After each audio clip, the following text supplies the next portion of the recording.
Uttar Pradesh police भर्ती परीक्षा रद्द की गई है। यहां पर पेपर लीक के आरोपों के बाद पुलिस भर्ती परीक्षा को रद्द किया गया है। पेपर लीक के आरोप पर यूपी में कई जगह पर प्रदर्शन हुए। 17 और 18 फरवरी को ये परीक्षा हुई थी। लापरवाही बरतने वालों पर एफआईआर यहां पर दर्ज होगी और सरकार मामले की एसटीएफ से जांच कराएगी। 6 महीने में फिर से परीक्षा कराने के निर्देश दिए गए हैं। रणवीर हमारे सहयोगी हमारे साथ जुड़ गए हैं। रणवीर, एक बड़ा मामला था ये, लोगों में नाराजगी भी थी इसको लेकर। अब बस सभी पहलुओं पर सरकार ने यहाँ पर ध्यान दिया है, जांच भी होगी और परीक्षा भी जल्द ही कराई जाएगी। जब आरोप लगे थे 17 और 18 तारीख को हुई पुलिस भर्ती परीक्षा लीक को, तभी कहा था कि इस मामले की जांच कराई जाएगी। और उसके बाद पुलिस भर्ती बोर्ड ने एक इंटरनल कमेटी बनाई, उसने जांच शुरू की और प्रत्यावेदन मांगे थे जितने भी अभ्यर्थी हैं जो आरोप लगा रहे हैं। और उस प्रत्यावेदन पर जब जांच शुरू की गई तो बहुत सारी ऐसी शिकायतें थी जो सही पाई गई थी। इस वजह से आज सुबह सुबह मुख्यमंत्री योगी आदित्यनाथ ने इस मामले पर रिपोर्ट मांगी और रिपोर्ट मांगने के बाद ये तय किया है कि अब इसकी जांच कराई जाएगी। और आपको बताऊं कि ये 60,244 पदों के लिए जो पुलिस की भर्ती परीक्षा थी, उसमें 48 लाख से ज्यादा अभ्यर्थी शामिल हुए थे और इसमें 15 लाख लड़कियां थी।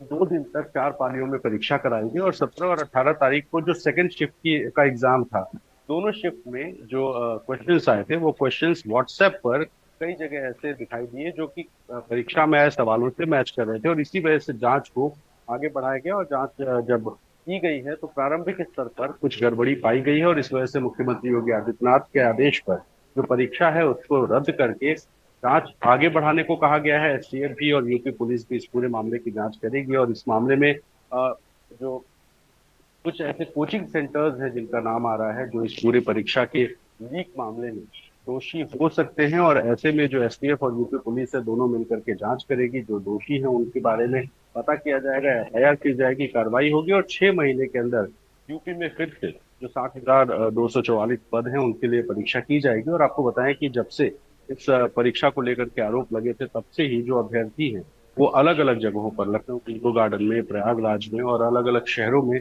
लगातार प्रदर्शन कर रहे हैं, सरकार पर दबाव बना रहे थे और ये दबाव भी काम आया। और एक तरह से योगी आदित्यनाथ ने जिस तरह से निष्पक्ष परीक्षा की बात की थी, उस निष्पक्ष परीक्षा को लेकर के अधिकारियों ने जो रिपोर्ट मुख्यमंत्री के सामने पेश की है, उसके बाद मुख्यमंत्री ने साफ कहा कि अगर गड़बड़ी हुई है तो परीक्षा रद्द की जाएगी, चाहे जितनी भी दिक्कतें हों। और जो भी लोग पकड़े जाएंगे, जो भी लोग इसमें दोषी साबित होंगे, उन पर कड़ी से कड़ी कार्रवाई करने को मुख्यमंत्री ने साफ तौर पर कर दिया है। तो अब यूपी पुलिस और एसटीएफ पर नजर होगी कि आखिर किस तरह के लोग हैं जो इस मामले में पेपर लीक में शामिल हैं और उन पर क्या करें।